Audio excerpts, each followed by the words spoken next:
I spent 30 years building a life for my son, sacrificing everything to give him opportunities I never had. But I never imagined that after my heart surgery, he would hand me eviction papers while I was still recovering in his guest bedroom. What Marcus didn't know was that Meridian Financial, the company that held his mortgage and had recently acquired his struggling business loan, was actually mine.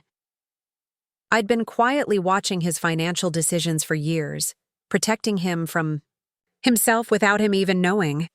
Before we jump back in, tell us where you're tuning in from, and if this story touches you, make sure you're subscribed, because tomorrow, I've saved something extra special for you. The morning started like any other in my post-surgery routine. The gentle sunlight filtered through the blinds of the guest bedroom in Marcus's suburban home. I was carefully changing my bandages when I heard his footsteps outside the door.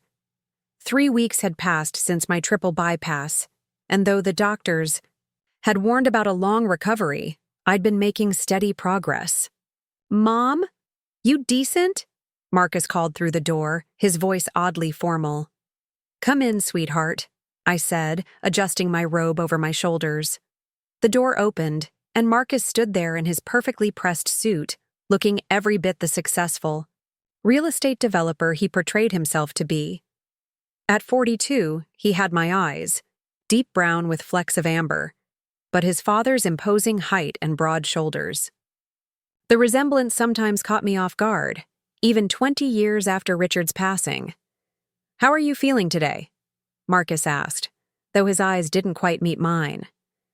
He lingered awkwardly by the doorway instead of coming to sit on the edge of the bed, as he usually did during his perfunctory morning check-ins. "Better," I replied. "Dr. Winter says I'm healing nicely. I might even be able to start those cardiac rehab sessions next week." Marcus nodded distractedly, finally stepping into the room. He was carrying a manila envelope, which he turned over, in his hands several times. "That's good to hear. Listen, Mom, we need to talk about some things. Some arrangements." I felt a faint tightening in my chest that had nothing to do with my recent surgery. I'd raised Marcus by myself after Richard died, working 2 jobs while building my financial consulting business from scratch. I'd seen that particular expression on my son's face before, the slight furrow between his brows, the tightened jaw. It was the same look he'd had when he was 17 and asked for his college fund early to invest in his friend's guaranteed success startup that folded within 6 months. "What kind of arrangements?" I asked carefully. He cleared his throat. "Vanessa and I have been talking. The girls are getting older, and with Sophia starting high school next year, we really need the extra space." I glanced around the generously sized guest bedroom of their 5,000-square-foot house. Marcus and Vanessa had built this mini mansion in Lakeview Estates 3 years ago, insisting they needed every square inch of it for their growing family and social obligations. "I understand," I said slowly. "Once I'm back on my feet, I'll be out of your hair. The doctor says maybe another 3 weeks." "That's the thing," Marcus interrupted, finally extending the envelope toward me. "We found a really nice assisted living facility, Willowbrook Gardens, top-rated, excellent medical staff. We've already put down a deposit to hold your spot." My fingers felt numb as I took the envelope. "Assisted living? Marcus, I'm only 68. I just had surgery. I'm not incapacitated." "It's the sensible solution, Mom," he said, his voice taking on that patronizing tone I'd grown to recognize when he thought he was being the rational one. "You shouldn't be alone in that big old house anymore. It's too much maintenance, too many stairs. What if something happens and no one's there to help?" I wanted to remind him that that big old house was the same home where I'd raised him, the home that was fully paid off, the home where I'd built my business and maintained my independence. Instead, I opened the envelope. Inside wasn't just brochures for Willowbrook Gardens, but legal papers, an eviction notice giving me 30 days to vacate the guest room. "You're evicting me?" The words felt strange in my mouth. "While I'm recovering? From heart surgery?" Marcus had the grace to look slightly uncomfortable. "It's not an eviction, Mom. It's a transition plan. The girls need this space for their activities. Sophia wants to start a YouTube channel, and Lily needs room for her dance practice.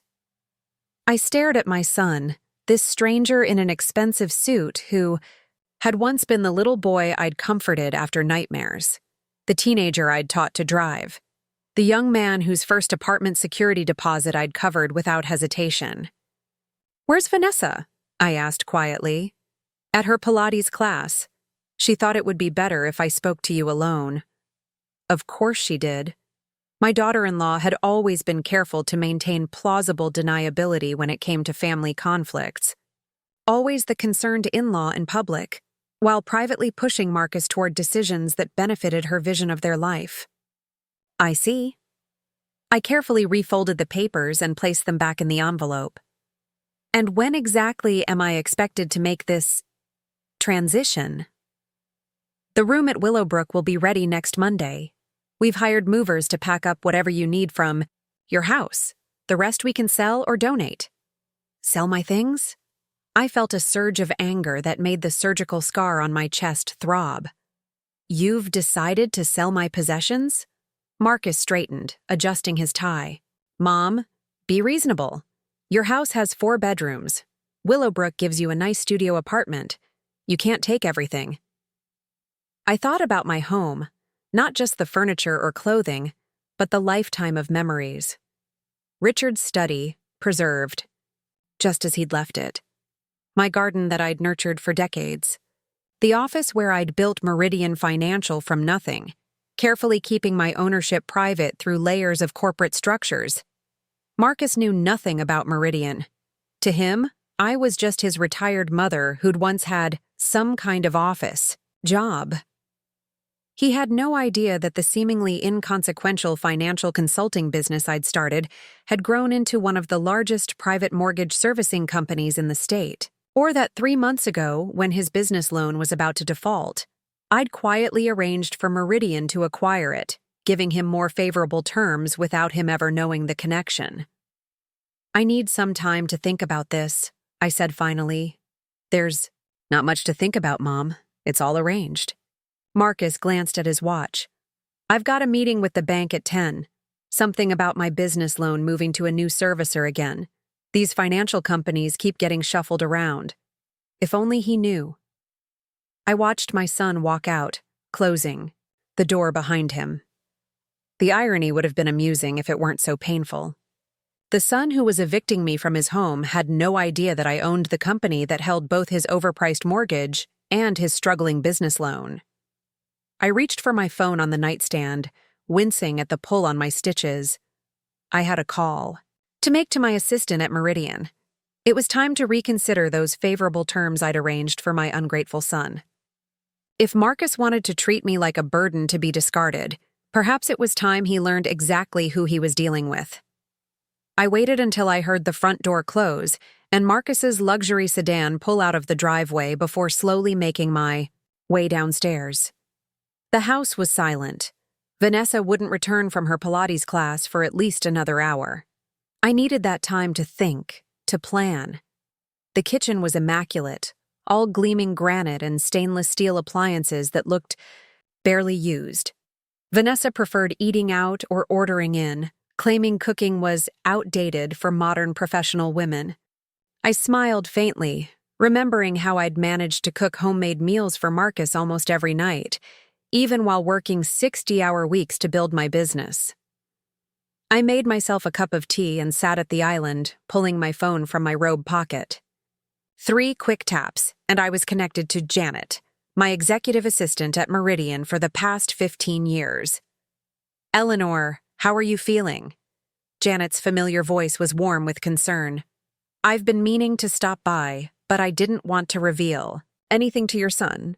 That discretion is exactly why you're invaluable to me," I said. "And unfortunately, very necessary. I need you to pull the complete files on Marcus Harrington's accounts, both the mortgage on the Lakeview property and the business loan for Harrington Developments." "Give me a moment," Janet said. I could hear her fingers clicking across her keyboard. "Accessing them now. The mortgage is substantial, $1.2 million remaining with that interest rate reduction you authorized last year. The business loan is $750,000, restructured 3 months ago when we acquired it from First National. I took a slow sip of tea. What's the current equity position on the house?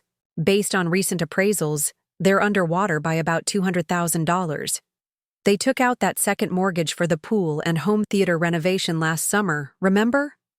I did remember. I'd advised against it when Marcus had mentioned their plans at Sunday dinner, suggesting they wait until his business was more stable. He'd dismissed my concerns as old-fashioned thinking and proceeded anyway. And the business loan collateral? It's secured by their investment portfolio and that commercial property on Westfield Avenue. But between us, Eleanor, that property isn't worth nearly what they claimed in the application. If we called the loan tomorrow, they couldn't cover it. I nodded to myself. What about their overall financial position? Credit cards? Other loans? Pretty much what you'd expect, Janet sighed. Maxed out cards, leased vehicles they can barely afford, private school tuition for both girls. They're living on the financial edge, even with your behind-the-scenes help. This wasn't news to me. I'd watched Marcus and Vanessa's spending habits with growing concern for years. Designer clothes, luxury vacations, club memberships, all purchased on credit with the assumption that Marcus's next big development deal would cover everything. It rarely did. One more thing, Janet. What's the status of the Willowbrook Gardens? Property, I heard more typing. Willowbrook? Ah, interesting. The assisted living facility is actually owned by Chatham Properties, which is one of the commercial real estate portfolios in our investment group. We financed their expansion last year. I couldn't help but laugh, though it made my chest ache.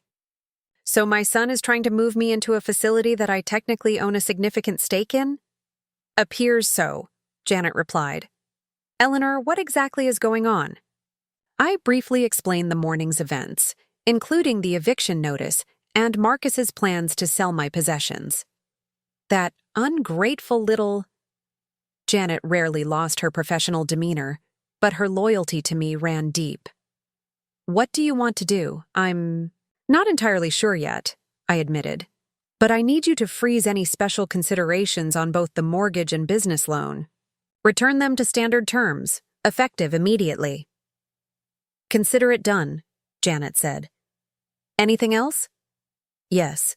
I need a car to pick me up tomorrow morning, and I need you to prepare the guest suite at my house.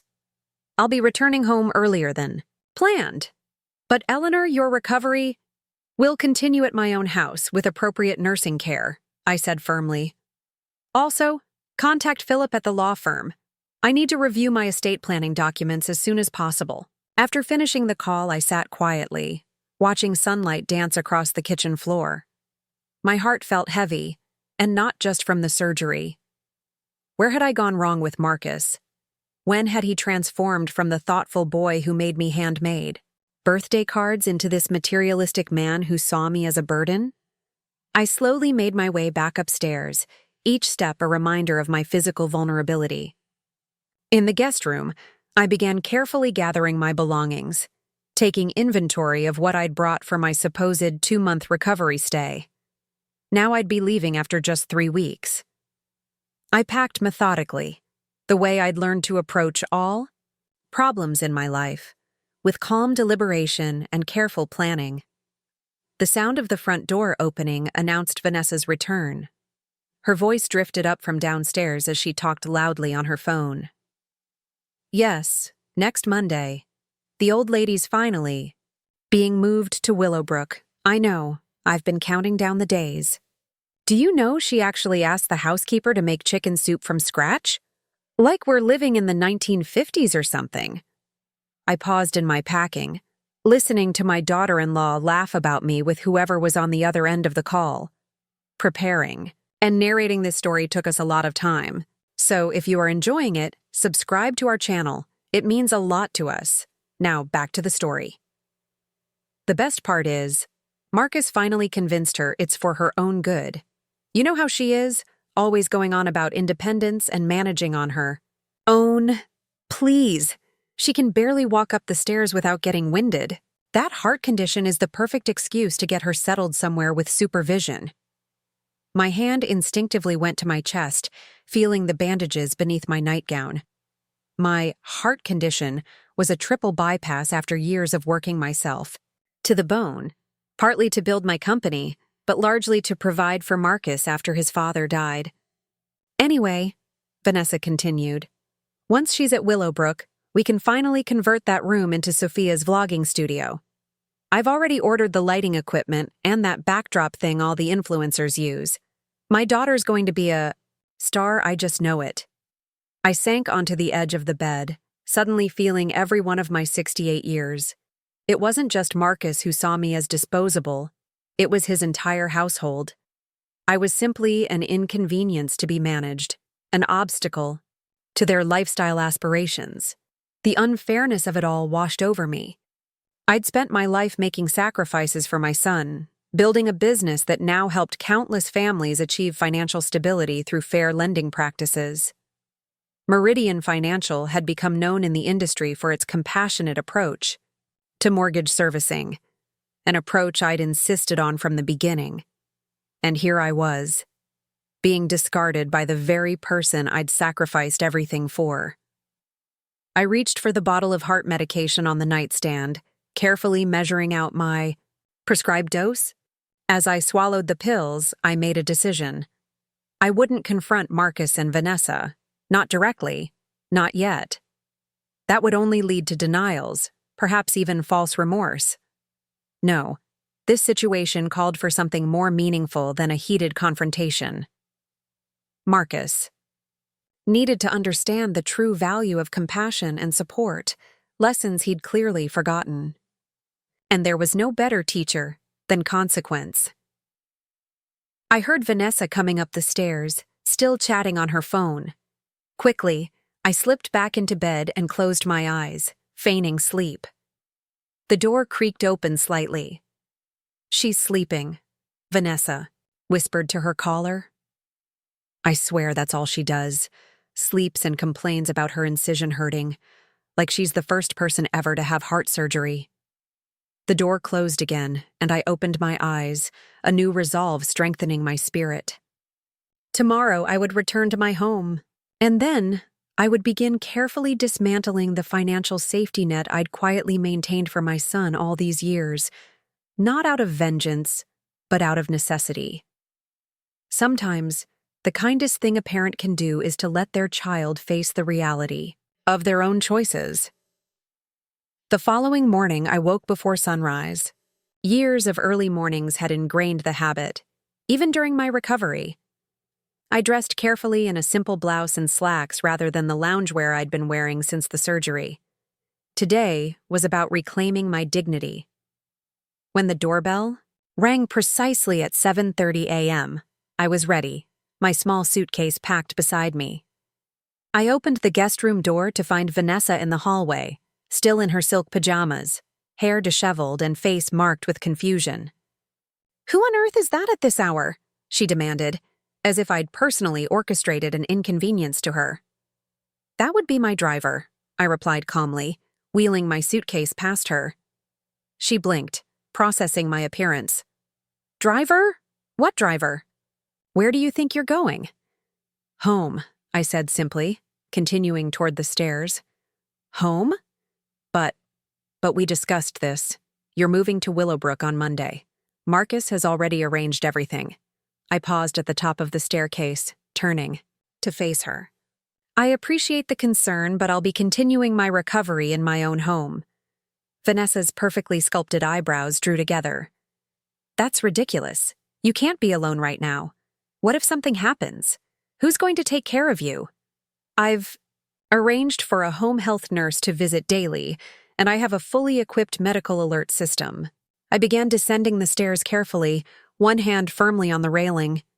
Vanessa hurried after me, her voice rising with each step. "This is exactly why we're moving you to Willowbrook. You're being stubborn and not thinking clearly. Marcus will be furious." Marcus is welcome to discuss it with me when he returns from his business trip, I replied, reaching the bottom of the stairs without incident, though I suspect he'll be rather busy today. The doorbell rang again. I opened it to find Roland, Meridian's head of security, standing on the porch. At 6'4", with shoulders like a linebacker, Roland had been with the company for 12 years after retiring from the police force. "Good morning, Mrs. Harrington," he said with a respectful nod.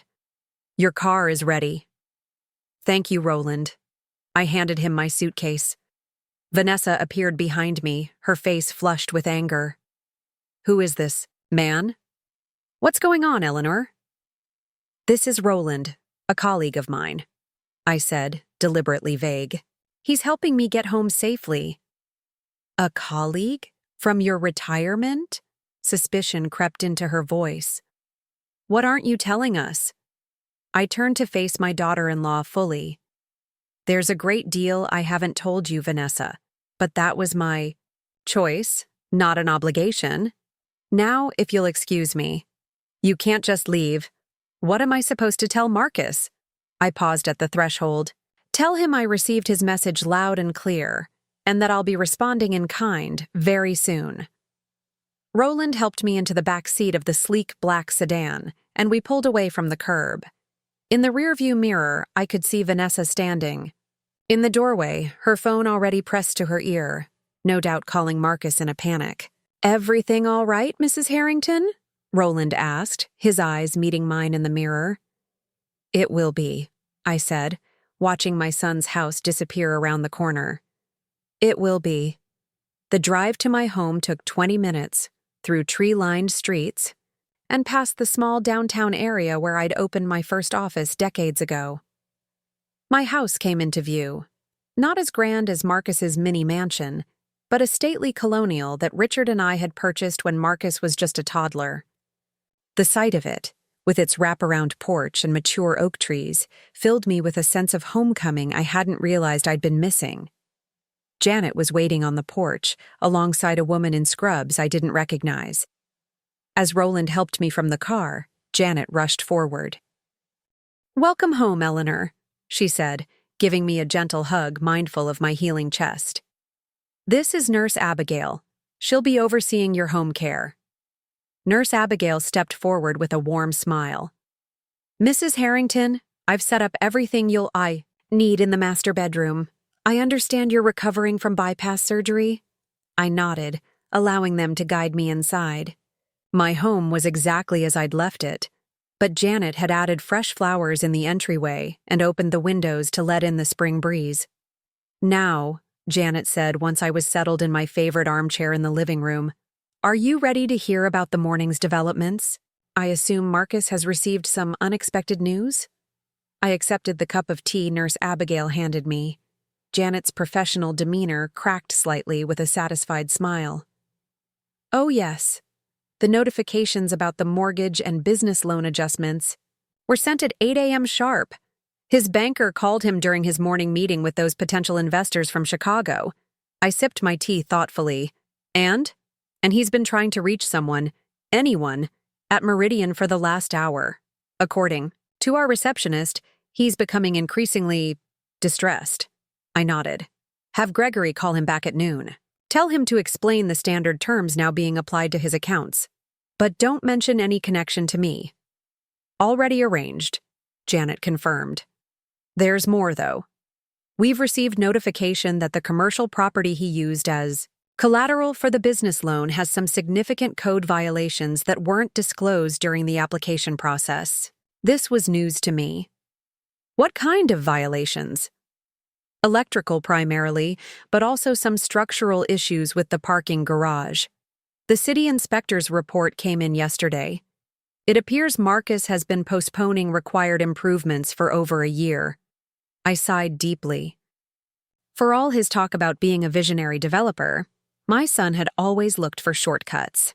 It was a pattern that dated back to his school projects, grand ideas with rushed execution. The property will need to be brought up to code immediately. If it's to remain valid collateral, Janet continued, the estimated cost is around $300,000. Money he doesn't have, I murmured. Not without selling something or finding new investors, Janet agreed.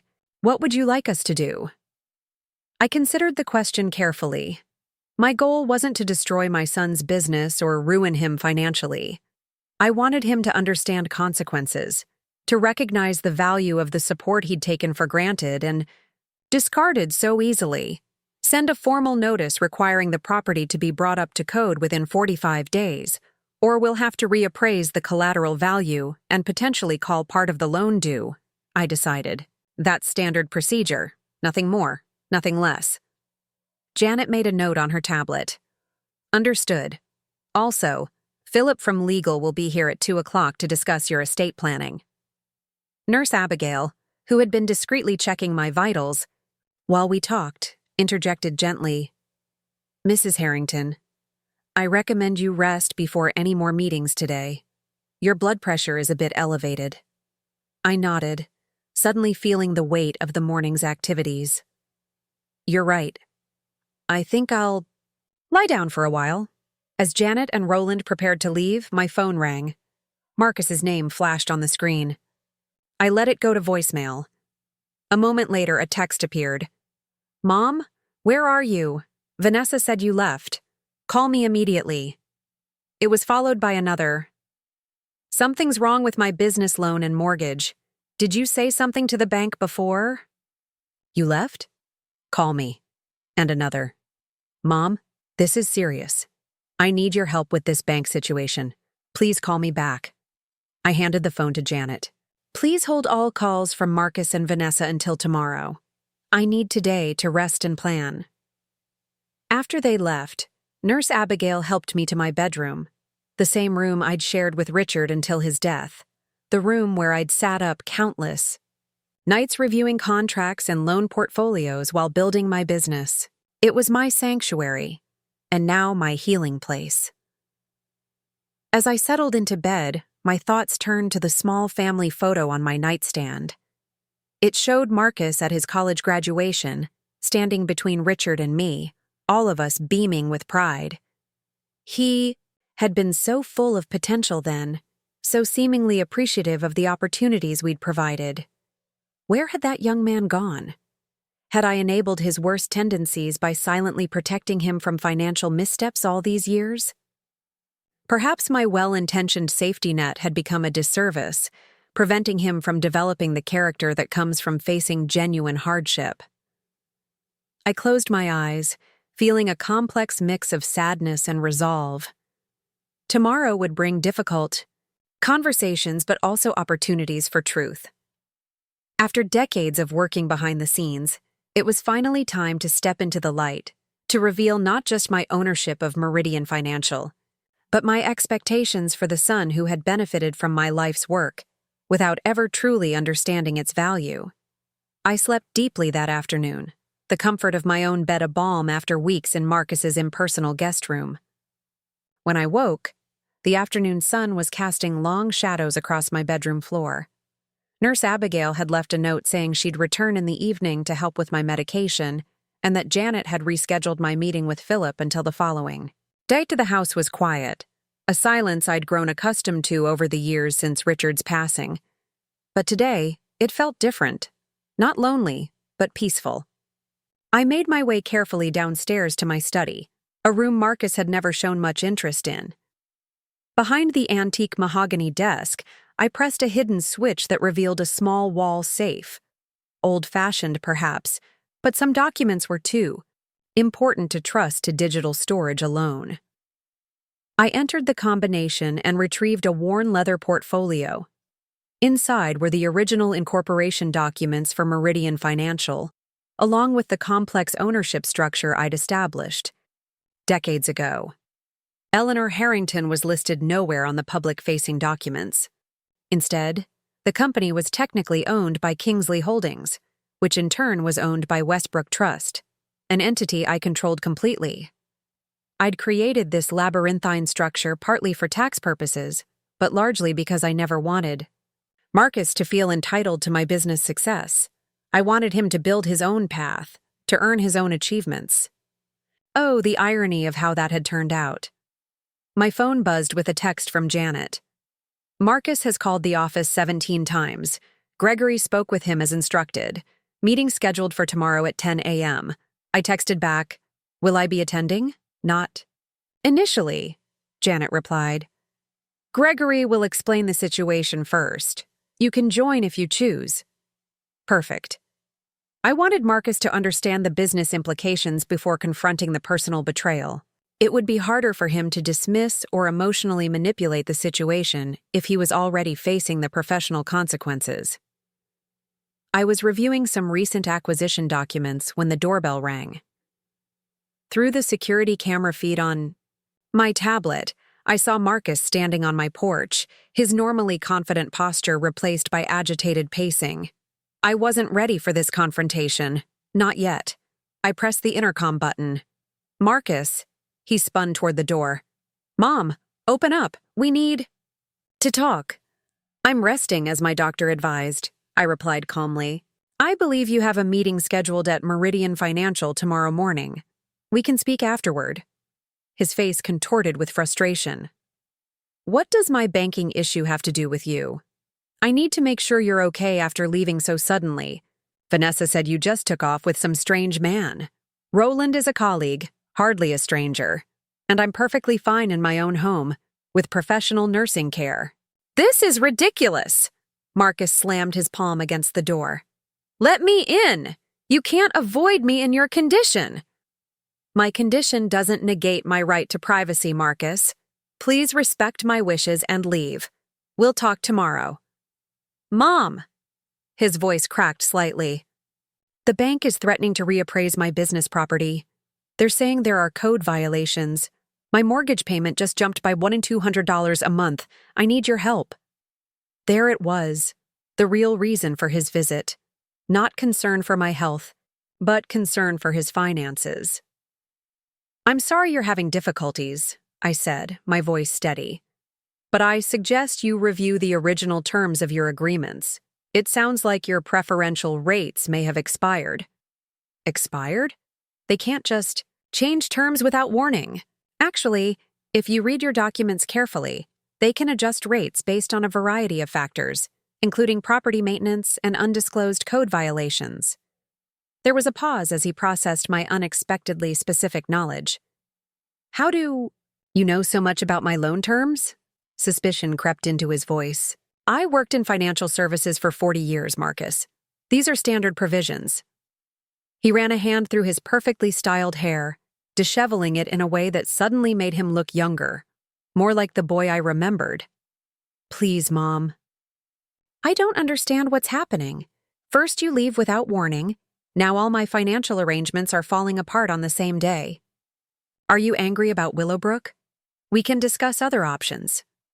I believe I made my feelings about Willowbrook quite clear by leaving. "As for your financial concerns, I suggest you gather your documents and prepare for your meeting tomorrow. Meridian Financial doesn't make exceptions based on personal circumstances." "What's Meridian to you? Why do you keep mentioning them?" His frustration was building again. "You'll understand tomorrow. Goodbye, Marcus." I ended the intercom connection, watching as he stood there for several more minutes, alternating between knocking and checking his phone, before finally returning to his car and driving away. I leaned back in my chair, feeling the dull ache in my chest that had nothing to do with my surgical incision. Part of me wanted to throw open the door, to help him as I always had. But that impulse, that automatic response to shield him from discomfort, was precisely what had led us here. My phone rang again, this time showing Vanessa's name. I declined the call. Seconds later, a text appeared. "Eleanor, this has gone far. Enough. Marcus is falling apart. Whatever point you're trying to make, you're being cruel. Think about the girls. They need their father focused and present, not distracted by whatever game you're playing." I almost laughed at her attempt to use my granddaughters as emotional leverage. The same granddaughters she and Marcus had used as an excuse to evict me. I typed a simple response. "There's no game, Vanessa, only consequences. I suggest you prepare for significant changes to your household budget." I set my phone to Do Not Disturb and returned to my documents. By the time Nurse Abigail arrived to help with my evening medication, I'd finalized my strategy for the next day's revelation. "You look better this evening," Abigail observed as she checked my vitals. "Your color is improved, and your blood pressure is back in a normal range." "I feel better," I admitted. "Being home makes a difference." "Sometimes the most healing thing is being in your own space," she agreed, helping me with my nighttime medication. "Though I understand you have a big day tomorrow? Janet mentioned the important meeting." "Yes," I said, looking out the window at the garden Richard and I had planted together decades ago. "Tomorrow I remind my son who I really am." After Abigail left, I sat on the porch swing Richard had built, watching the sunset paint the sky in brilliant oranges and purples. My neighbor, Mrs. Chen, waved from her garden next door. "Eleanor, you're home! Your son said you were in some fancy facility after your surgery." "Did he now?" I called back. "Well, as you can see, I'm right where I belong." "Thank goodness. That boy of yours never did have good sense," she said with the frankness of a 30-year friendship. "Do you need anything? I made chicken soup yesterday." "I'm fine, Margaret, but thank you," I assured her. "Just enjoying my garden." "Well, holler if you need me. I'm glad you're back." As darkness fell, I thought about the community I'd built here over the decades. Neighbors who checked on me, colleagues who respected me, the network of relationships that formed a more meaningful safety net than Marcus could comprehend. He saw only an aging woman in a too-large house. He couldn't see the life I'd constructed with intention and care. My phone buzzed again with a message from Janet. "Everything is prepared for tomorrow. Gregory will meet Marcus at 10 a.m. in the main conference room. The legal team has prepared the portfolio you requested, and security has been briefed." "Thank you, Janet," I replied. "I'll arrive at 10:30. Please have Roland meet me at the private entrance." I went to bed that night with a strange mixture of apprehension and resolve. Tomorrow would change my relationship with my son permanently. The comfortable illusion he'd maintained about my life and capabilities would be shattered.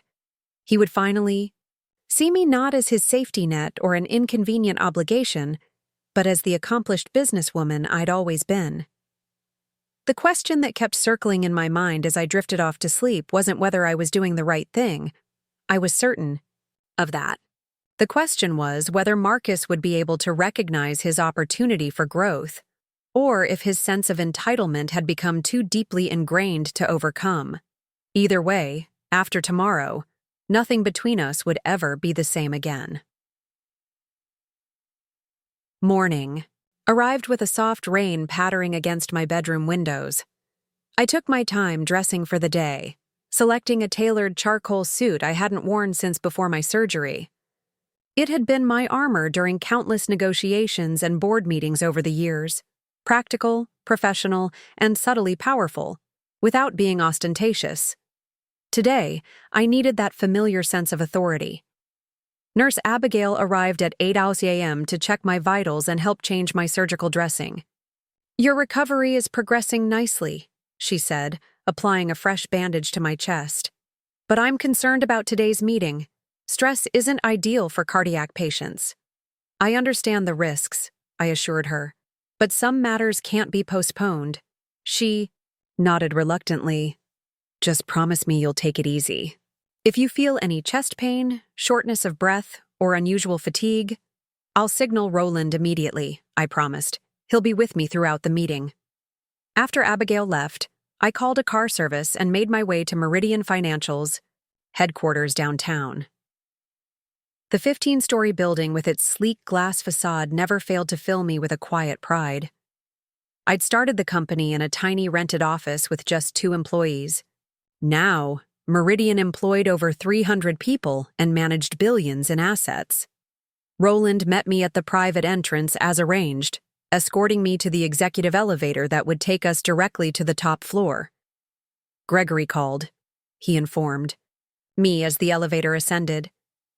"Mr. Harrington arrived 15 minutes early and is currently waiting in the conference room. He brought his wife." I raised an eyebrow. Vanessa came with him? That's unexpected. Gregory says she's been doing most of the talking. Apparently, she's threatened to call their lawyer if the harassment doesn't stop. I couldn't help but smile slightly. She considers standard banking procedures to be harassment? How typical. The elevator doors opened into a plush reception area where Janet was waiting, tablet in hand. Her normally composed expression showed hints of satisfaction. "Everything is ready, Eleanor," she said, handing me a leather portfolio. "The documents you requested are inside. Gregory has reviewed the loan terms with them but hasn't revealed any connection to you. He's stalling until you're ready to enter." I took a moment to collect myself, feeling the weight of what was about to transpire. For nearly 30 years, I'd kept my professional success separate from my relationship with Marcus. Part of me had always hoped he would take an interest, would ask meaningful questions about my career beyond the vague understanding that I worked in finance. But he never had. "Let's not keep them waiting any longer," I said finally. Janet nodded and led the way to the conference room.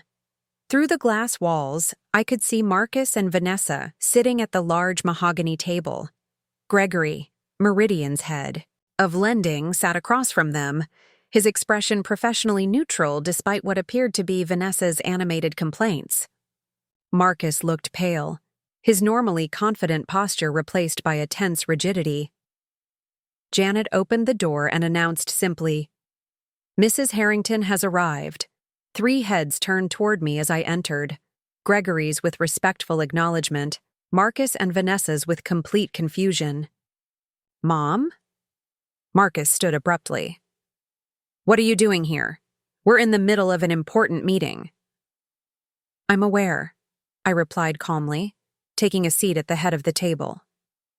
Roland positioned himself discreetly by the door. Vanessa looked between me and Gregory, her perfectly contoured face scrunched in confusion.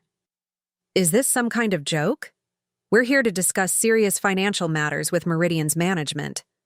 "You are," I confirmed, opening the portfolio Janet had given me. "That's precisely why I'm here." Gregory cleared his throat. "As I was explaining, Mr. and Mrs. Harrington, the preferential terms you've been enjoying on both your mortgage and business loan were special considerations that have now been withdrawn. The current terms being applied are the standard rates and conditions as outlined in your original agreements." "But why?" Marcus demanded, frustration evident in his voice. "We've never missed a payment. There's no justification for suddenly increasing our rates and demanding immediate action on those building code issues." "Actually," I interjected, "maintaining properties to code is a standard requirement for using them as loan collateral. It's explicitly stated in Section 12, Paragraph 4 of your agreement." Marcus stared at me, really seeing me perhaps for the first time that day. "How would you know that? Why are you even here?" I slid a document across the table toward him. "Because Meridian Financial is my company, Marcus. I founded it 30 years ago, and I still maintain controlling interest through Kingsley Holdings and Westbrook Trust." The silence that followed was profound. Marcus picked up the document with trembling hands, scanning the ownership structure that clearly demonstrated my position. Vanessa leaned over his shoulder, her eyes widening as comprehension dawned. "This is impossible," Marcus finally whispered. "You're a retired bookkeeper. You worked for some small accounting firm." "Is that what you've been telling people?" I asked, genuinely curious. "I never said that. You simply never asked what I actually did." "But," his voice faltered, "all those times I talked about my business deals, my financing challenges. You never said anything. You never asked for my input, Marcus. You announced your decisions as if they were already finalized. Besides, I wanted you to succeed on your own merits, not because of my connections." Vanessa found her voice, though. It had lost its usual sharp edge. "So all this time, when we were struggling with the business, with the mortgage—" "I was watching," I confirmed, "and occasionally intervening, though you never knew it." Who do you think arranged for your loan modification last year when you missed 2 mortgage payments? Or expedited the business loan approval when you were rushing to close on that property? Marcus sank back into his chair, his face ashen. I don't understand. If you own the company, why are you doing this to us now? Why punish us? This isn't punishment, Marcus. This is simply the removal of special treatment. I kept my voice even, despite the ache in my chest. You're being held to the same standards as every other Meridian client. But why now? He pressed, a note of desperation entering his voice. I looked him directly in the eyes. Because you handed me eviction papers while I was recovering from heart surgery. Because you planned to sell my possessions without my consent. Because you and Vanessa discussed me as if I were a burden to be managed rather than a person to be respected. Vanessa at least had the grace to flush with embarrassment. Marcus looked away, unable to hold my gaze. So this is revenge, he muttered. No, Marcus. This is consequence, I corrected him. There's a significant difference. Revenge would be calling your loans due immediately and forcing you into bankruptcy, which, frankly, I had every legal right to do given the undisclosed code violations. Gregory nodded in confirmation, adding, Mrs. Harrington actually insisted, we offer you a compliance plan with reasonable timelines, which is more consideration than our standard protocols would allow. Marcus looked up, surprise flashing across his features. You're not shutting me down? That was never my intention, I said softly. Despite everything, you're still my son. I don't want to destroy what you've built. I simply want you to understand the true cost of your choices, both financially and personally. Vanessa, ever practical when money was concerned, leaned forward. What exactly does this mean for us? What are our options? I nodded to Gregory, who slid a folder across the table. These are your current obligations under standard terms. Your monthly mortgage payment has increased to reflect market rates. The business loan remains stable, provided you address the code violations within the time frame specified. Marcus opened the folder, and I could see him mentally calculating the numbers. This would require significant lifestyle adjustments, he said finally, his voice uncharacteristically subdued. Yes, I agreed simply. It would. And if we can't manage it? Vanessa asked, her voice smaller than I'd ever heard it. Then you'll need to consider downsizing or finding additional legitimate income sources, I replied. Just like any other family facing financial challenges.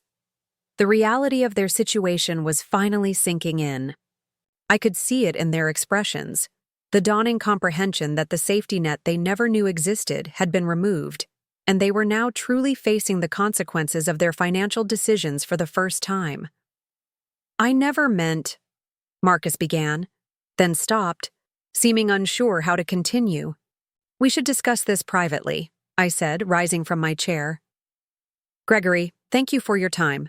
Please ensure all of Mr. Harrington's accounts are properly documented according to standard procedures. Of course, Mrs. Harrington, Gregory replied with a slight bow. I turned to Marcus and Vanessa. I believe we have more to discuss, but this isn't the appropriate venue. If you'd like to continue this conversation, you're welcome to join me for lunch at Riverside Cafe in an hour. I have one more meeting to attend first. Without waiting for their response, I left the conference room, Roland following discreetly, behind me. Once we were safely in the executive elevator, I finally allowed myself to exhale fully, feeling the tension of the confrontation in every muscle. Are you all right, Mrs. Harrington? Roland asked, concern evident in his voice. Yes, I said, though the heaviness in my chest had intensified. Just processing. The truth was, I had imagined this moment for years. The day when Marcus would finally understand who I really was, what I had accomplished. But I had always pictured it differently. In my imagination, there had been pride in his eyes, perhaps even admiration. Never this shocked dismay, this cornered desperation. As the elevator descended, I wondered if I had made the right choice in keeping my success hidden from him for so long. Had my attempt to prevent entitlement instead fostered ignorance? Had my desire to see him succeed independently deprived him of valuable mentorship? These questions would have to wait. The first step in rebuilding our relationship, if that was even possible now, was complete honesty. No more protective shields, no more silent interventions. Whether Marcus would embrace this new reality or retreat further into resentment remained to be seen. The Riverside Cafe occupied the ground floor of a historic building overlooking the city's waterfront. I'd chosen it deliberately. It was public enough to encourage civility, yet private enough for a meaningful conversation. I sat at a corner table with a clear view of both the entrance and the peaceful river beyond, sipping herbal tea while I waited. Part of me wondered if Marcus and Vanessa would show up at all. The confrontation at Meridian had stripped away their assumptions and left them reeling. It would be easier for them to retreat, to nurture their wounded pride in private rather than face me again. At precisely 1 o'clock, the cafe door opened. Marcus entered alone, scanning the room until his eyes found mine. He looked different somehow. The polished corporate veneer had slipped, revealing something more vulnerable underneath. He approached slowly, as if unsure of his welcome. "May I join you?" he asked formally, gesturing to the empty chair across from me. "Please," I replied, keeping my tone neutral. He sat down, fidgeting with the napkin on the table. "Vanessa isn't coming. She's processing everything." "I understand. It's a lot to take in." I signaled the waiter, who promptly brought menus. Marcus declined his with a shake of his head. "I'm not hungry." "You should eat something," I said, the motherly concern rising automatically despite everything. "At least have some soup." A flicker of irritation crossed his face. "I'm not a child, Mom. I can decide whether I want to eat or not." "Fair enough," I conceded, ordering only for myself. After the waiter left, an uncomfortable silence settled between us. Through the window, I watched a small boat navigate the currents of the river, struggling against the flow before finally finding its path. "How long have you been planning this?"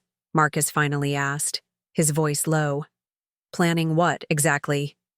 "This ambush. This public humiliation." I set down my teacup carefully. "It wasn't planned at all, Marcus. I had no intention of revealing my connection to Meridian until you decided I was too inconvenient to keep in your home." His jaw tightened. "That's not fair. We were trying to do what was best for you. Willowbrook is a premium facility." "What's not fair," I countered, "is making life-altering decisions for someone without their input. What's not fair is discussing me as if I were incapable of managing my own affairs. What's not fair is treating the woman who raised you like an unwanted houseguest." Something shifted in his expression. A crack in the defensive facade. "I thought we were helping you." "Did you ask what help I needed or wanted?" He looked away. "No." "Exactly. You decided what was convenient for you and framed it as concern for me. That's not help, Marcus. That's control." The waiter arrived with my salad, and we paused until he was out of earshot. "I still don't understand why you never told me about Meridian," Marcus said, redirecting the conversation. "All these years, I thought you had some modest pension from a bookkeeping job. I worried about your finances." I couldn't help but laugh softly.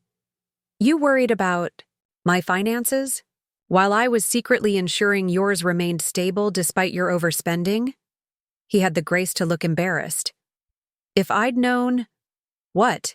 You'd have treated me differently? Shown more respect?" "That's precisely why I kept it private, Marcus. I wanted to be valued as your mother, not as a financial resource." He absorbed this, his brow furrowed in concentration. "But why go to such lengths to hide it? The shell companies, the trusts? It's so elaborate." "I had my reasons," I said, picking at my salad. When I started Meridian, the financial world wasn't welcoming to women entrepreneurs. The complex structure provided certain advantages. Later, it became useful for tax planning and privacy. And yes, eventually it became a way to observe your financial decisions without interference. So you've been watching me struggle, making mistakes, while you could have helped? There was an edge of accusation in his voice. I did help, more than you know, I corrected him. But I couldn't step in every time. You needed to learn your own lessons. Like now? The bitterness was evident. Yes, like now. I met his gaze steadily, though I never expected the lesson would be about how you treat your mother.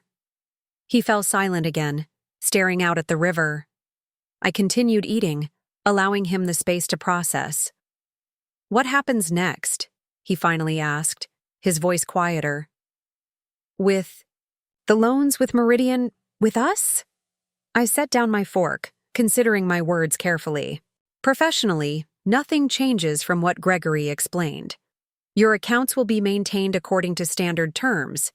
You'll need to address the code violations within the time frame specified and adjust your budget to accommodate the increased mortgage payment.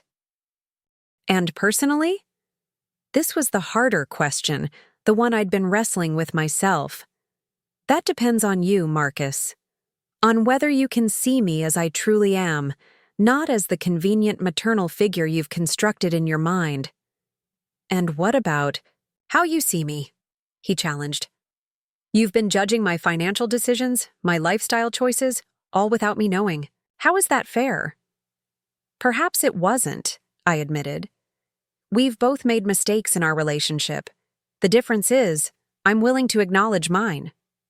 The waiter cleared my plate, refilled our water glasses, and retreated discreetly. I don't know how to fix this, Marcus confessed, a rare moment of genuine vulnerability breaking through. Neither do I, not completely, I replied honestly. But recognizing there's something broken is the first step. He nodded slowly, then reached into his jacket pocket and withdrew a folded paper. I brought something. I wasn't sure if I'd give it to you, but... He handed it across the table. I unfolded it carefully. It was a child's drawing, faded with age, a crayon sketch of a woman in a business suit standing beside a little boy. My hero was scrawled across the top in childish handwriting. I made this in second grade, Marcus said softly, for career day. When everyone asked what my mom did, I told them you were the boss of a big company. I didn't really understand what your job was, but I knew you were important.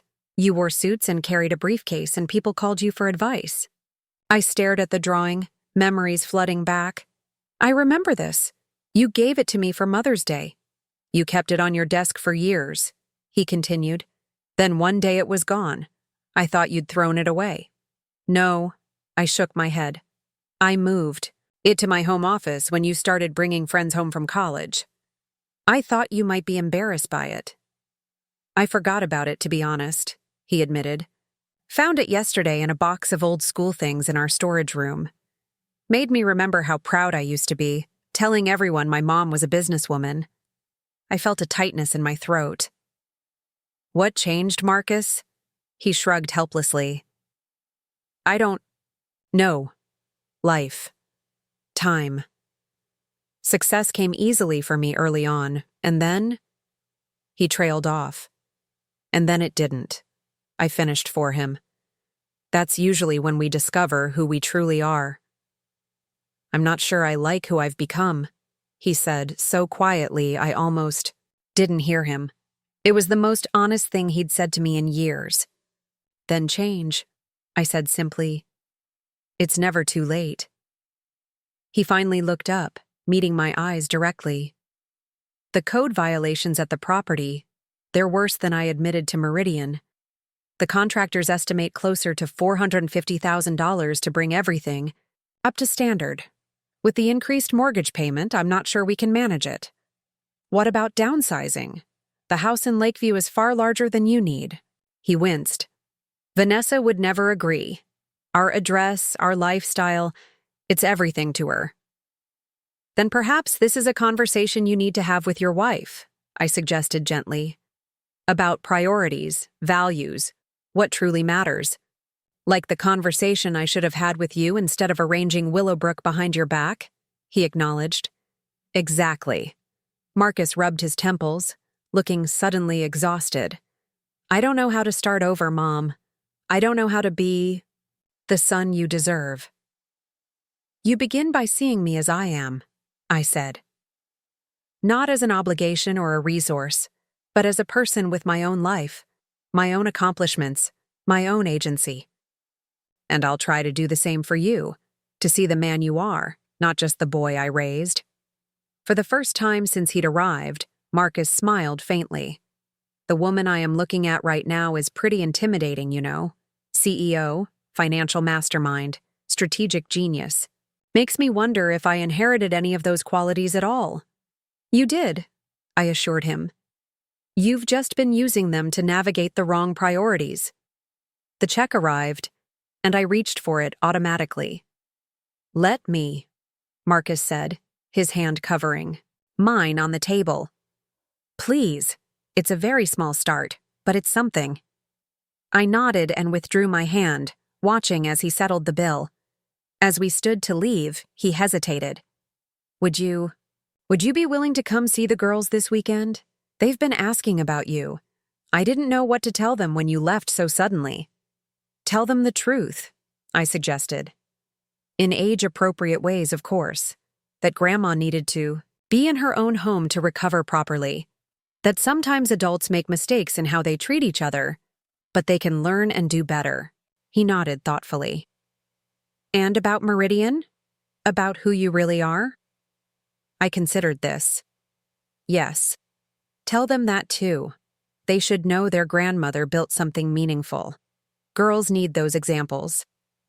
As we walked out of the cafe together, I felt something shift between us. Not a resolution, not yet, but perhaps the beginning of a more honest foundation. The path forward would be complicated, with both practical and emotional challenges to navigate. But for the first time in years, I felt like my son was actually seeing me. Not as he wished me to be, but as I truly was. When I returned home from lunch with Marcus, I found Janet waiting in my living room, surrounded by neatly organized stacks of documents. She looked up as I entered, her expression a mixture of concern and curiosity. How did it go? She asked, setting aside her tablet. I sank into my favorite armchair, suddenly aware of the physical toll the day had taken. Better than I expected?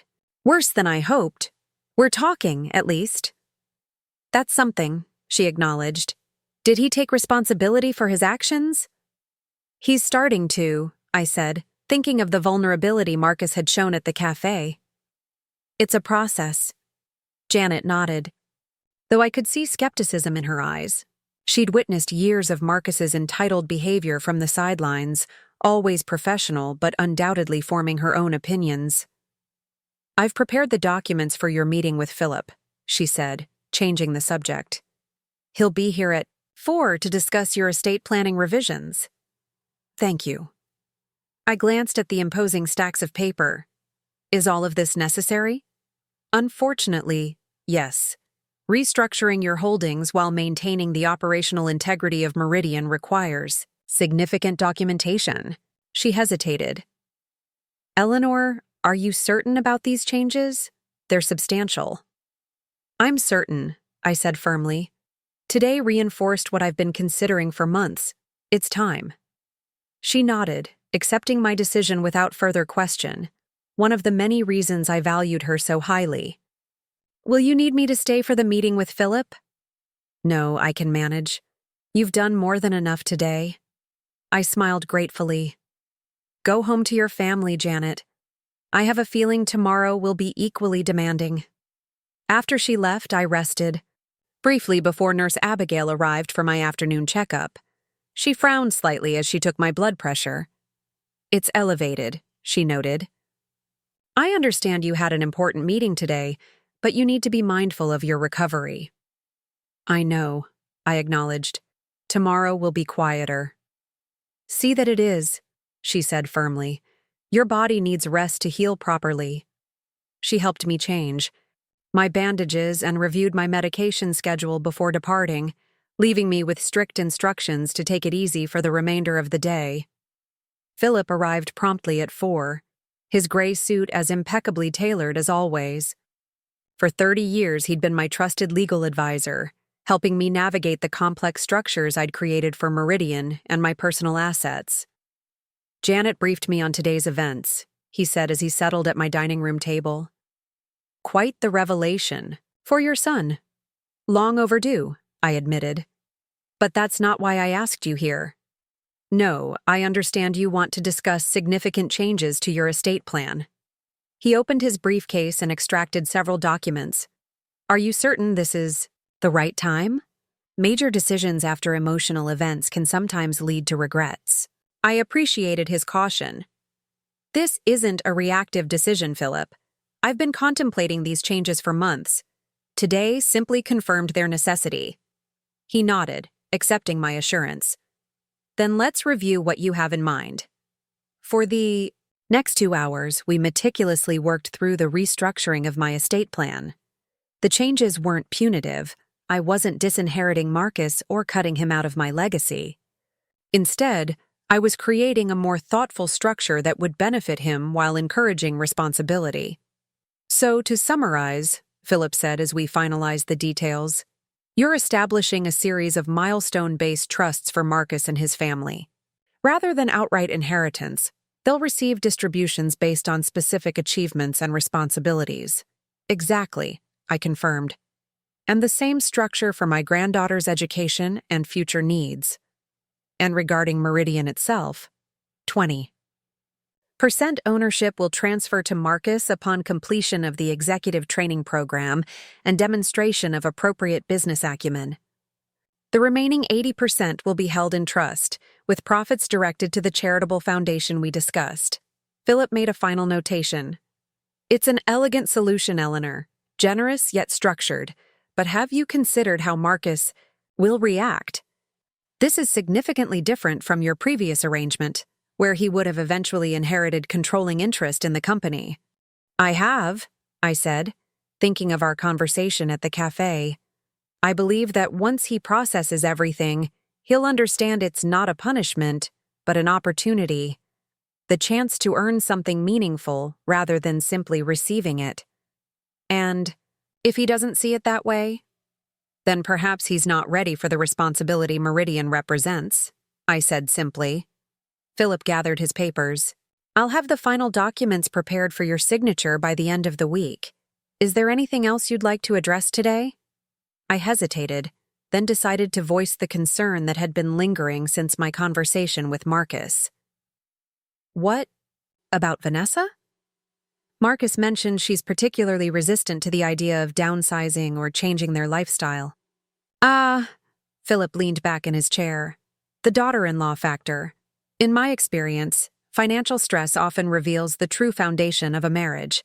If their relationship is solid, they'll weather this adjustment together. If not, he shrugged, eloquently. I don't want to be responsible for causing problems in their marriage, I said. With all due respect, Eleanor, you aren't. Their financial situation is the result of their choices. You've simply stopped artificially mitigating the consequences. He closed his briefcase with a decisive click. Sometimes the kindest thing we can do for those we love is to allow them to face reality. After Philip left, I sat alone in my quiet house, contemplating his words. Was I truly helping Marcus by restructuring everything, or was I imposing my own values on his life? The line between guidance and control could be vanishingly thin, especially between parent and child. My thoughts were interrupted by a text message from Marcus. Spoke with Vanessa. Difficult conversation but necessary. May I bring her to see you tomorrow? She has things she wants to say. I responded simply, of course, 2 p.m.? We'll be there. Thank you. I set my phone down, wondering what Vanessa could possibly want to say to me. Our relationship had always been cordial but distant. She'd made it clear from the beginning that she considered my modest lifestyle and practical values somewhat beneath her aspirations.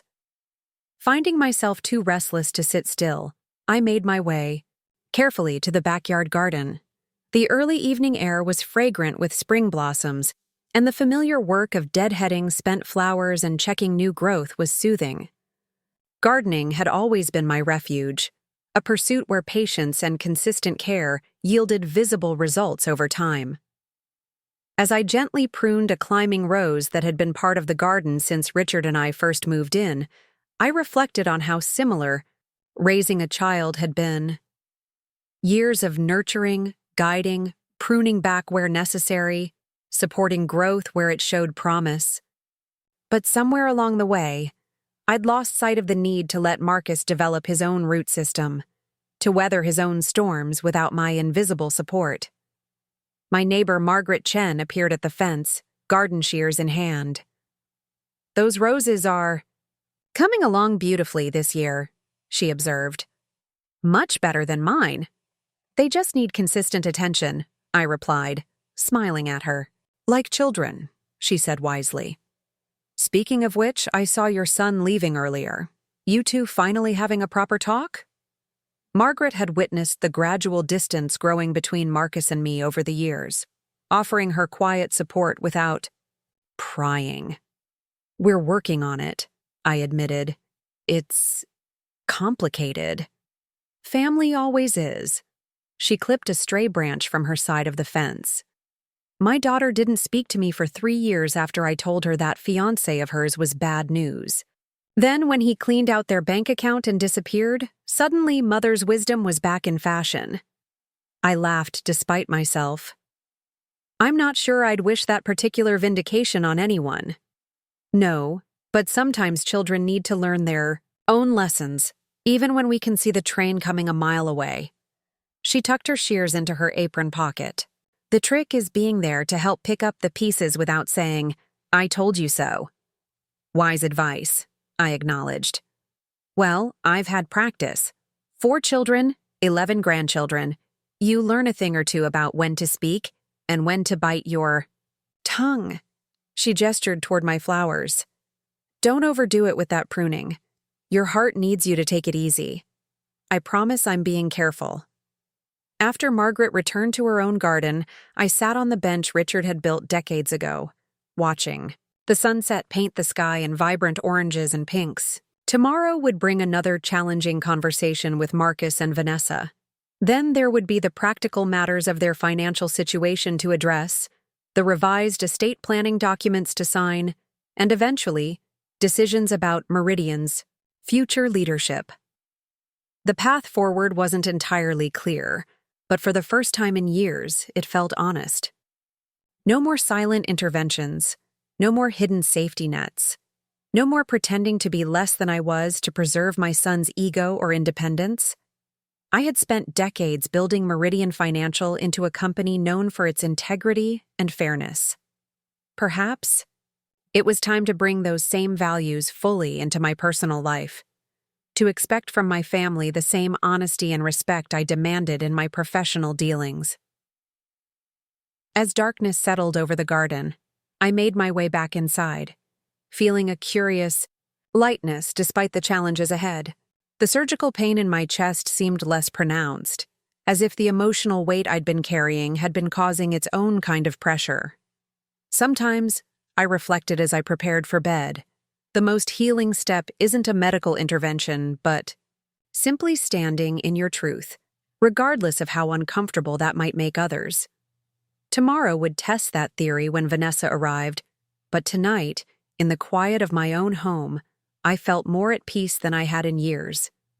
I spent the morning reviewing quarterly reports Janet had brought over from Meridian.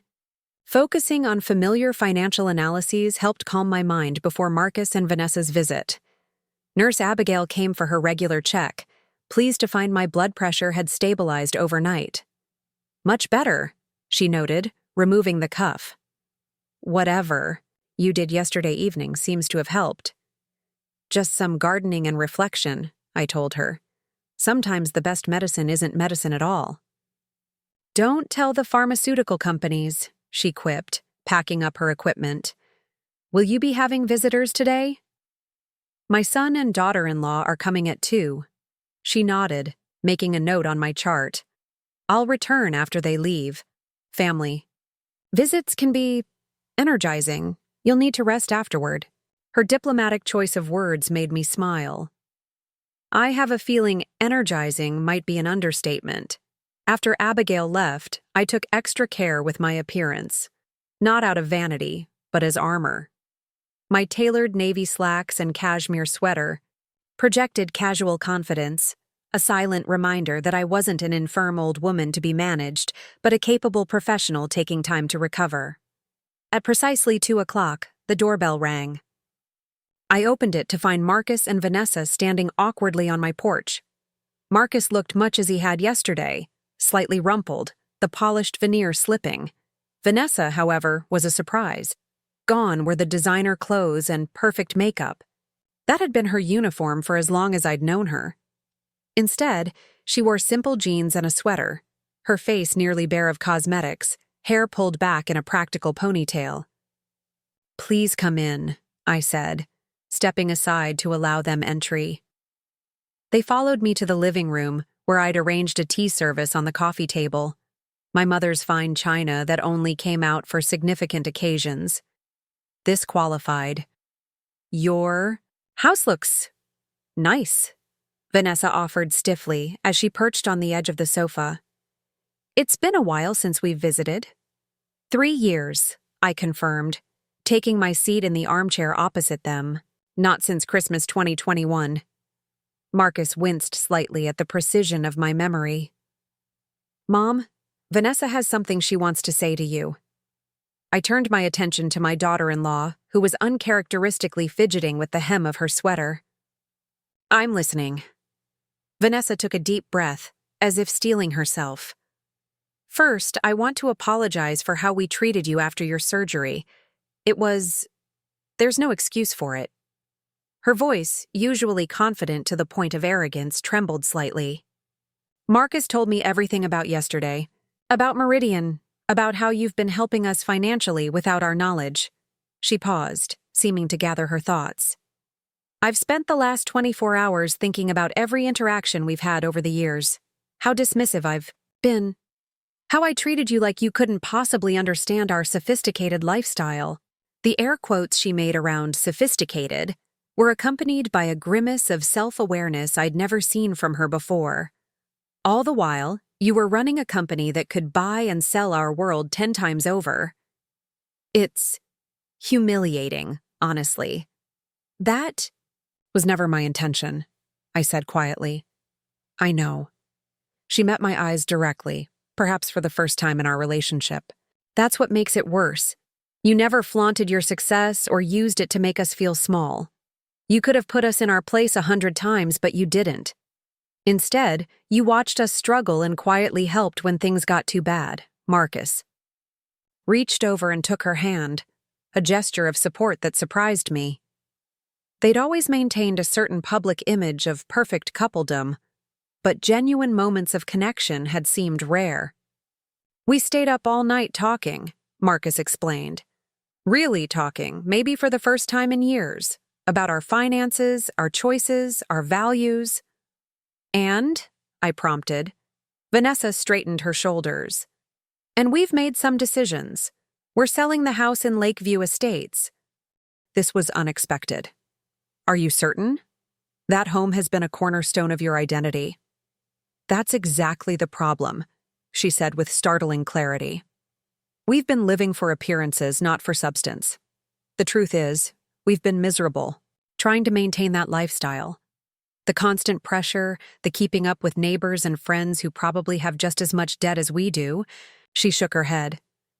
"It's exhausting." "We've already contacted a realtor," Marcus added. "If we can sell quickly, even at a slight loss, we can resolve the underwater mortgage situation and have enough to properly address the code violations at the commercial property." I studied them both carefully, searching for signs that this was merely another performance. But there was something different in their demeanor. A weight lifted, despite the financial challenges they still faced. Where will you live? I asked. Practically. We found a rental in Westbrook Heights, Marcus replied. It's a townhouse, much smaller than what we're used to, but in a good school district for the girls. It will let us reset financially while we figure out next steps. The girls aren't thrilled, Vanessa admitted with a rueful smile. Sophia especially. No private YouTube studio, no pool, but they'll adjust. Children are remarkably resilient when given the chance, I observed. Often more so than we give them credit for. Marcus nodded, then reached into his jacket pocket. There's something else we wanted to give you. He handed me an envelope. Inside was a check, a substantial one, made out to me personally. What is this for? I asked, though I had a suspicion. It's every penny we can pull together right now, Marcus explained. A first payment toward what we borrowed for the wedding, the down payment on the house, all of it. We know it doesn't come close to covering everything, but it's a start. I never expected repayment for those things, I said truthfully. They were gifts. But they shouldn't have been, Vanessa interjected with surprising firmness. We should have lived within our means from the beginning. We're going to pay back everything, even if it takes years. I looked down at the check, feeling a complex mixture of emotions. The amount wasn't significant to me financially. I could earn this much in investment returns before breakfast. But what it represented was priceless. Acknowledgement, responsibility, a commitment to change. I appreciate the gesture, I said finally. But I'd like to suggest an alternative. They exchanged a glance, then turned back to me questioningly. I'd like this amount to be the first deposit in your daughter's education funds instead, I proposed. A fresh start for the next generation. Marcus's eyes widened slightly. You still want to help with their education, after everything? They're my granddaughters, I said simply. Their future shouldn't be compromised by adult mistakes. Vanessa's composure finally broke, tears welling in her eyes. Why are you being so kind to us? We don't deserve it. This isn't about deserving, I replied, echoing the words I'd spoken to Marcus yesterday. It's about family, about moving forward with honesty rather than resentment. I poured tea for each of us, the familiar ritual giving me a moment to collect my thoughts. I made my own mistakes in our relationship, I continued. Keeping my success, hidden from you, Marcus, wasn't entirely for your benefit. It was also easier for me to compartmentalize my life, to be just mom in one context and Mrs. Harrington CEO in another. But that separation created distance between us. Marcus nodded slowly.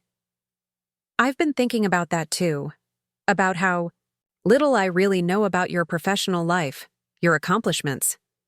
I never asked, and I never offered, I acknowledged. We both contributed to the disconnect. Vanessa set down her teacup carefully. So where do we go from here? How do we rebuild after all of this? It was a fair question, and one without simple answers. Day by day with honesty and respect. It won't be easy or quick. Trust takes time to rebuild. We'd like to start by having you over for dinner once you're feeling stronger, Marcus suggested. At the new place. Nothing fancy, just family time. The girls miss you. I'd like that, I said, meaning it. But first, there's something else. We need to discuss. I set my cup down, shifting to a more businesslike posture. I've revised my estate plan. Philip is preparing the final documents, but you should know the general structure. I explained the milestone-based trusts, the partial ownership opportunity at Meridian contingent on proper training and demonstrated aptitude, and the charitable foundation that would receive the majority of the company's profits. To my surprise, neither of them objected. Marcus listened attentively, asking thoughtful questions about the governance structure and transition timelines. Vanessa, rather than seeming disappointed by the reduced inheritance, appeared almost relieved. It's fair, Marcus said when I finished. More than fair, really. You've built something extraordinary, and it should be preserved and managed responsibly. I would like to be involved with the charitable foundation, Vanessa said, surprising me again. I have a marketing background that could be useful, and, honestly, I need something meaningful to focus on beyond our social circle. I considered this. The foundation will need a strong communication strategy. We could discuss possibilities once it's established. By the time they prepared to leave, the afternoon sunlight was fading. Our conversation had covered practical matters of finances and inheritance, but also deeper topics: values, purpose, what we wanted for the next generation. It hadn't been easy, but it had been real in a way our family interactions hadn't been for years. At the door, Marcus hesitated, then leaned down to give me a gentle hug, mindful of my healing chest. "I'm sorry, Mom, for everything." "I know," I said, returning the embrace. "We'll be okay." After they left, I sat quietly in my living room, processing the unexpected turns the day had taken. Vanessa's transformation had been particularly surprising. The veneer of materialism cracking to reveal someone with potential depth I'd never glimpsed before. Whether these changes would endure remained to be seen. Financial pressure had a way of revealing true character, for better or worse. But for the first time in years, I felt cautiously hopeful about my family's future, not because circumstances were easy, but because we were finally facing them together with honesty. As the evening shadows lengthened across my living room, I realized that my surgical recovery had become something more. A healing of old wounds I hadn't fully acknowledged, a excision of resentments as damaging as any diseased artery. The road ahead would have its complications, but for now, this moment of truth felt like enough. The weeks that followed brought changes both expected and surprising. My physical recovery progressed steadily, with Nurse Abigail eventually reducing her visits to twice weekly. Meanwhile, Marcus and Vanessa's transition unfolded with remarkable speed. They sold their Lakeview estate home within 10 days, at Aitai, a modest loss, but with enough to clear the underwater mortgage and address the code violations at the commercial property. I visited their new townhouse once they'd settled in. It was a pleasant surprise, bright and thoughtfully arranged, though a fraction of the size of their previous home. The girls had adapted better than anyone expected. Sophia had converted a corner of the living room into a simple recording setup for her YouTube aspirations, while Lily had discovered the community dance studio within walking distance of their new home. "It's different," Vanessa admitted as she showed me around, "but better in ways I didn't anticipate.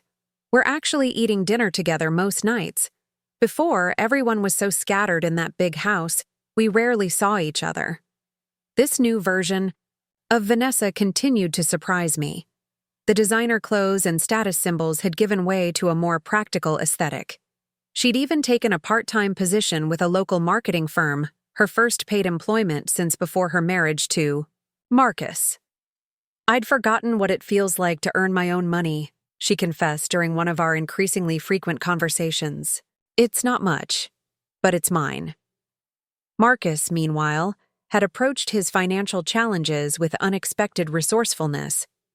Rather than abandoning his commercial property after addressing the code violations, he'd reimagined its purpose, converting portions into affordable co-working spaces that generated steady income instead of the high-risk, high-reward development he'd originally planned. More significantly, he'd asked to learn about Meridian Financial. Really learn, not just claim. An inheritance. At my suggestion, he'd begun shadowing different department heads, starting with the loan servicing division that most directly affected clients like his former self. Today marked 6 weeks since our confrontation at Meridian's offices. I was sitting in my garden, reviewing documents for tomorrow's board meeting when Janet arrived with the final paperwork from Philip. "The estate plan revisions are complete," she said, handing me a sealed portfolio. "Philip said everything is executed, exactly as you specified. The trusts are established, the Meridian ownership transition framework is in place, and the charitable foundation incorporation is proceeding." "Thank you, Janet." I set the portfolio aside. How are things at the office? Stable, she reported. Though there's considerable curiosity about Marcus's presence, the rumor mill is active. I smiled slightly. I imagine so. What's the consensus? Mixed. Some see it as nepotism, others are reserving judgment. Gregory from lending has been surprisingly positive. Says Marcus asks good questions and actually listens to the answers. Janet paused. Unlike some executives in training we've had.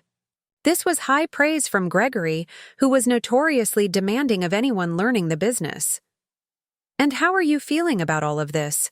I asked, knowing Janet's opinion carried significant weight with the staff. She considered the question, carefully. Cautiously optimistic. He's not the same person who stormed into our offices demanding special treatment. Whether that change lasts... She shrugged eloquently. Time will tell, I agreed. Speaking of time, I'll be returning to the office next week. Part-time initially, but increasing as my strength returns. Janet's eyebrows rose slightly. Are you certain that's wise? Your recovery is progressing exactly as expected, I finished for her. Dr. Winters cleared me for light duty at yesterday's appointment.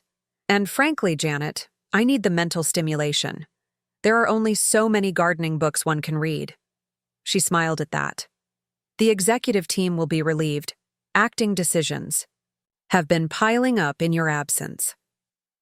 After reviewing several urgent matters requiring my attention, Janet departed with promises to prepare the office for my limited return. I remained in the garden, contemplating the changes the past weeks had brought. My phone rang, Marcus's ringtone. We'd established a pattern of speaking every few days, our conversations growing progressively more substantive. Hello, Marcus. Hi, Mom. His voice sounded energized, younger somehow. Do you have a minute to discuss something?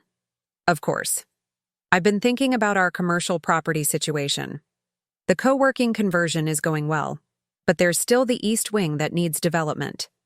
I'm considering affordable housing. Units? Studio apartments for young professionals and seniors. This was unexpected. Marcus had always chased luxury developments with maximum profit potential. That's quite a departure from your usual projects.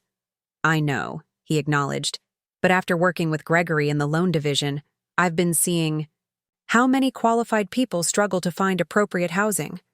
There's a real need, and honestly, the steady income from reasonable rents might be more sustainable than high-end developments that sit half-empty during market downturns. I felt a small surge of pride at his reasoning. Have you run the numbers? Initial projections look promising. Lower profit margin per unit, but higher occupancy rates and more stable income flow.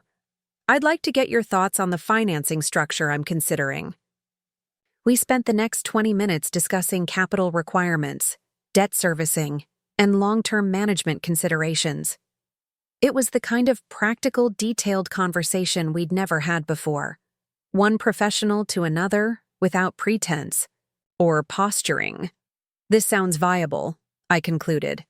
Would you like to present it formally to Meridian's Commercial Lending Committee? No special treatment, just a standard evaluation. I'd appreciate that, he said. It should stand on its own merits. After we ended the call, I sat contemplating this new version of my son. Thoughtful, practical, focused on sustainable value rather than flashy quick wins. Was this transformation genuine and lasting? Or would he revert to old patterns once the immediate financial pressure eased? The question lingered as I prepared for dinner with my granddaughters that evening.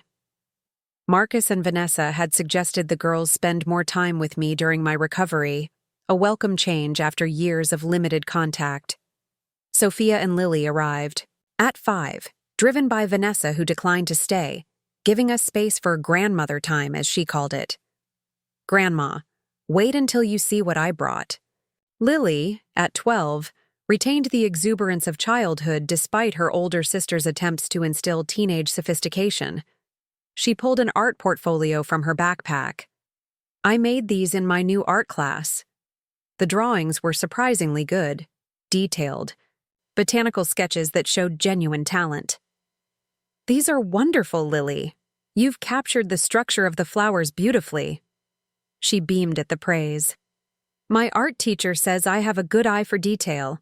I'm going to enter the district competition next month." "I'd love to attend, if that's permitted," I offered. "Really?" Her eyes widened. "You'd come to my art show?" The surprise in her voice stung slightly, a reminder of how distant I'd been from their lives. "Of course, I want to support your interests." Sophia, 15 and navigating the complex waters of adolescence, had been quietly setting up her camera equipment. "I'm doing a series on intergenerational wisdom," she explained, with the serious tone teenagers adopt when discussing their passions. "Would you mind if I interviewed you about your business experience for my channel?" This was unprecedented. In the past, Sophia had shown little interest in my life or experiences. "I'd be honored. What specifically would you like to know?" "How?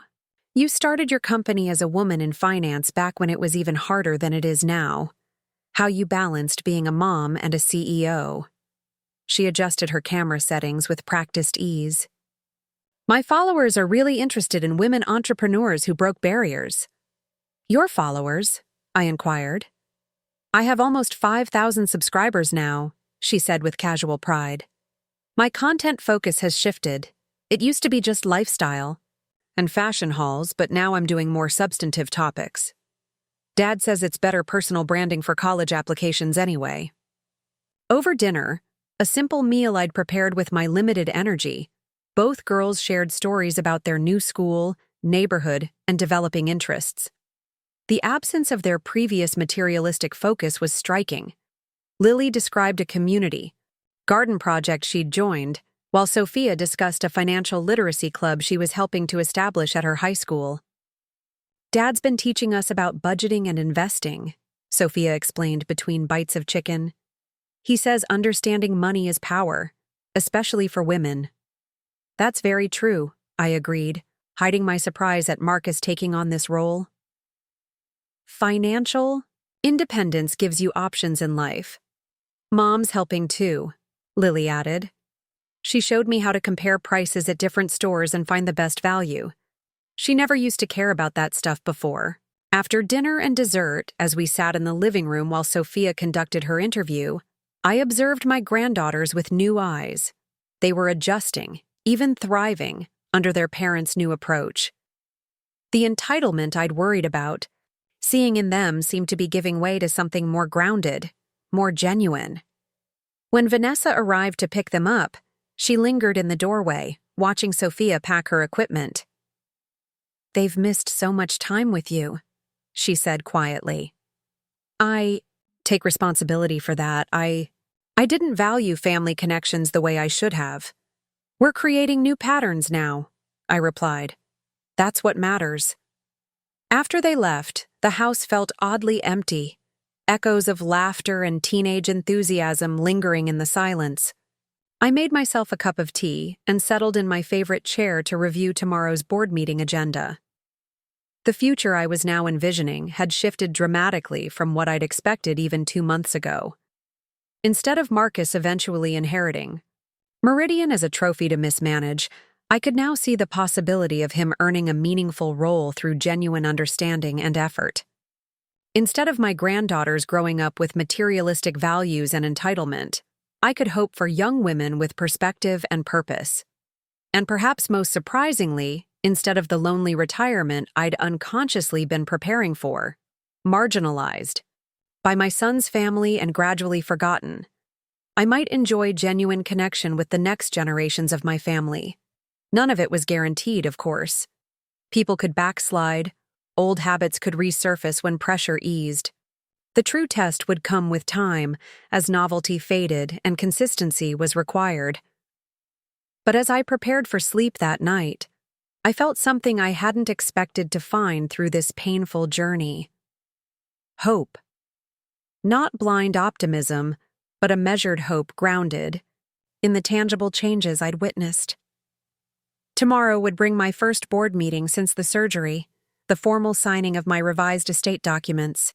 and the continuing evolution of my relationship with Marcus and his family. Each step brought both challenges and possibilities. For tonight, that seemed like enough.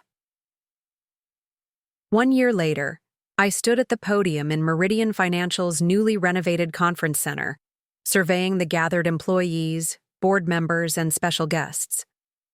The company's 30th anniversary celebration had brought together people from throughout Meridian's history, from long-retired early employees to our newest recruits. When I founded this company 3 decades ago, I began, my voice steady. Despite the emotion of the moment, I had a vision of financial services built on integrity, accessibility, and genuine human connection. Today, as I look at what we've accomplished together, I see that vision realized beyond anything I could have imagined. My gaze found Janet in the front row, who had been with me for most of that journey. Beside her sat Gregory from lending, Roland from security, and other department heads who had helped build Meridian into what it had become. For many years, I kept my professional accomplishments separate from my personal life, I continued. It seemed easier, cleaner somehow. But I've learned that compartmentalizing ourselves, being one person in one context and someone else in another, ultimately diminishes both worlds. True integrity means wholeness, consistency of character across all aspects of life. From the side of the stage, Marcus watched me with an expression I'd grown familiar with over the past year, a mixture of pride and thoughtful attention. He had earned his place as Meridian's Director of Special Projects, developing the affordable housing initiative that had become one of our most successful ventures. The transition hadn't been without challenges, but he had faced them with a determination that reminded me, at times, of his father's better qualities. Today, I'm pleased to announce the formal launch of the Harrington Foundation, I said, moving to the next phase of my speech. With an initial endowment of $50 million, the foundation will focus on financial literacy education, affordable housing initiatives, and support for women entrepreneurs. Applause rippled through the audience. In the second row, Vanessa smiled. Her involvement with the foundation's communication strategy had evolved into a full-time position as its Director of Community Engagement. The role suited her organizational skills and newfound passion for meaningful work. The foundation will be led by a board of directors comprised of both Meridian executives and community leaders, I explained. I'm particularly pleased to announce that the youth outreach program will be spearheaded by none other than my granddaughter, Sophia Harrington, who at 16 has already demonstrated remarkable initiative in bringing financial education to her peers. More applause as Sophia, sitting beside her sister, blushed slightly at the recognition. Her YouTube channel had grown to over 50,000 subscribers, focusing on financial literacy and entrepreneurship for young women. The program she'd developed had already been implemented in 3 local high schools. As Meridian enters its 4th decade, I concluded, I'm confident that our commitment to these core values will continue under the next generation of leadership. With that in mind, I'm announcing my transition to chairperson of the board, effective at the end of this fiscal year. The room grew very quiet, although my eventual step back from day-to-day operations had been discussed in leadership circles. This was the first public confirmation of the timeline. Our current COO, Michael Pratchett, will assume the role of CEO while maintaining our established executive team. I gestured to Michael, who stood briefly to acknowledge the announcement. And Marcus Harrington will continue developing our Community Investment Division as he completes the Executive Leadership Program. As I stepped away from the podium, the applause was heartfelt and sustained. Michael delivered a brief speech outlining his vision for Meridian's future, one that honored our established values while embracing necessary innovations. The formal ceremony gave way to a reception where I found myself surrounded by well-wishers, many sharing stories of their years with the company. Eventually, I made my way to a quiet corner where Marcus was waiting with a glass of sparkling water. "Congratulations, Mom," he said, handing me the glass. "That was quite an announcement." "It's time," I replied simply. I've accomplished what I set out to do. Now I want to focus on the foundation, on mentoring when needed, and on enjoying my family. Speaking of family, Marcus said, his expression growing more serious, there's something I've been meaning to discuss with you. I raised an eyebrow questioningly. Vanessa and I have been talking about the future, about our living situation. He paused, seeming to choose his words carefully. The townhouse has been good for us. It helped reset our priorities and get our finances in order. But with both girls getting older, we've been thinking about finding something with a bit more space. That seems reasonable, I said. Have you started looking? Actually, we were wondering about your house. He hurried on before I could respond. Not for us to move in, that's not what I'm suggesting. But we've noticed you spend more time at your lakeside cottage these days than at the main house. He was right. The small cottage I'd purchased on Lake Windermere had become my favorite retreat, especially after my full recovery. We thought perhaps, he continued, you might consider selling the house to us. At fair market value, of course. We've been saving, and with my new position and Vanessa's role at the foundation, we could manage a reasonable mortgage. I studied my son's face, searching for any hint of the entitlement that had once characterized his approach to family resources. Instead, I saw only straightforward practicality and a touch of uncertainty. It's just that the girls love that house, he added. All their childhood memories of visiting you are there. Lily especially loves the garden, and Sophia has been talking about converting the old sunroom into a proper studio for her videos. I've been considering the future of the house, I admitted. It's more space than I need now, especially with how much time I spend at the lake. We wouldn't want you to feel pushed out, he clarified quickly. That's not our intention at all. And we'd want a proper inspection, appraisal, everything done by the book. I couldn't help but smile at how carefully he was navigating this conversation, so different from the entitled demands of the past. Let me think about it, I said. Not because I'm opposed to the idea, but because I want to consider all the implications. He nodded, accepting this reasonable boundary. Of course, no rush. The reception continued around us, colleagues and friends mingling in celebration of Meridian's milestone. Across the room, I spotted Vanessa deep in conversation with the mayor about the foundation's community initiatives. Nearby, Lily was showing her portfolio to my old friend Margaret Chen, who had become something of a mentor to the budding artist. Later that evening, as the event wound down, my family gathered at my house for a private dinner, a tradition we'd established over the past year. Vanessa and the girls had prepared the meal, refusing my offers of help and insisting I relax after the day's events. As we sat around the dining table that had seen too few family gatherings in years past, I took a moment to absorb the scene. Marcus discussing his latest project with genuine passion, Vanessa describing her vision for expanding the foundation's outreach, Sophia explaining a new financial concept she was planning to feature in her next video, Lily sharing her excitement about an upcoming art exhibition where her work would be displayed. These were not the same people who had handed me eviction papers while I recovered from heart surgery. The crisis that had begun with betrayal had ultimately led to transformation. Not through my revenge, but through the honest confrontation of reality and its consequences. Mom? Marcus's voice pulled me from my reflections. Everything okay? You're very quiet. Just thinking, I assured him, about how much can change in a year. For the better, I hope, Vanessa said, a hint of lingering uncertainty in her voice. Definitely for the better, I confirmed, though it wasn't an easy path. After dinner, while Marcus helped the girls clear the table, Vanessa joined me on the back porch. The evening air was pleasant, tinged with the scent of the roses I'd tended for decades. I've been meaning to ask you something, she said, her tone uncharacteristically hesitant. That first day, when you left our house after the eviction notice, how did you know what to do?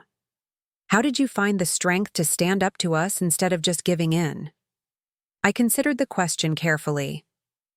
I think it was the culmination of many small realizations. Hearing you and Marcus discuss me as a burden, discovering the life insurance policy research on his laptop, understanding that my lifelong habit of protecting him from consequences had ultimately harmed him. It all came together in that moment. But weren't you scared? You were still recovering from major surgery. Terrified, I admitted. But sometimes the greatest courage comes when we have no other acceptable choice.